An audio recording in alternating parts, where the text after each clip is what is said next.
अगर आप भी चाहते हैं कि पूजा फिल्म्स का ऑडियो वीडियो सबसे पहले आप तक पहुंचे, तो लाल बटन को दबाकर चैनल को सब्सक्राइब करें और साथ में बेल आइकन को दबाना ना भूलें। बोला बोला छठी मैया की छठ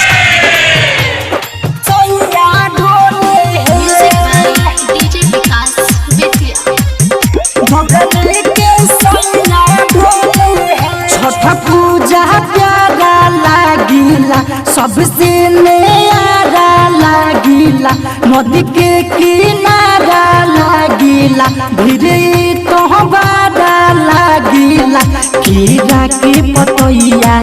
डोले घटिया बस गरोती वैया डोले, दौड़ा लेके सैया डोले घटिया बस गरोती वैया डोले, दौड़ा लेके सैया डोले। बोला बोला छठी मैया की कान्हे बड़ हम यहाँ लेके चलल बाहरे सोनिया जी हो, पड़ली पार सबके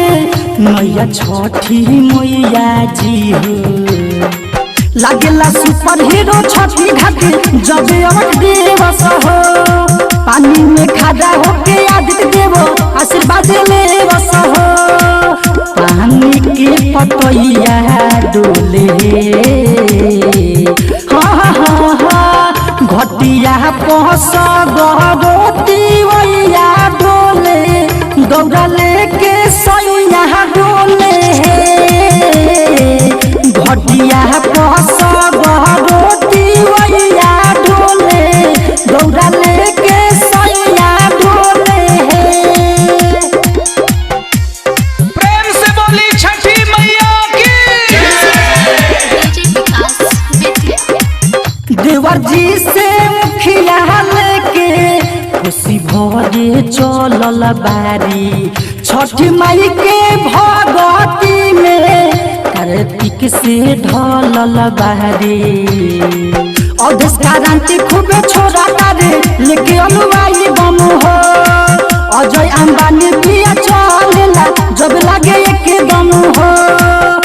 आदिया मुरैया डोले जय हो छठी माँ घटिया पस गरोती वैया डोले, दौड़ा लेके सैया डोले घटिया पस गरोती वैया डोले, दौड़ा लेके सैया डोले। आरके रिकॉर्डिंग स्टूडियो कोटवा।